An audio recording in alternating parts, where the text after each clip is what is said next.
proses membuat bumbu mie Aceh ya. Jadi penggilingan yang sangat halus ya, namun tidak terlalu basah gitu ya. Nah, jadi dia kering.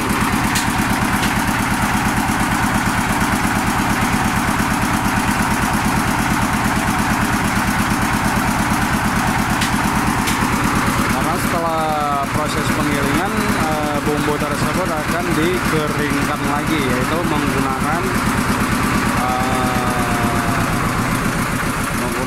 gas yang pastinya ya, menggunakan api yang pastinya ya.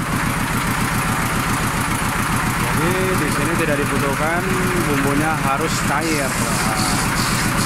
Bumbu yang kering itu lebih bagus ya kan. Jadi untuk proses pengeringannya lebih cepat. Jadi inilah proses penggilingan bumbu mie Aceh ya.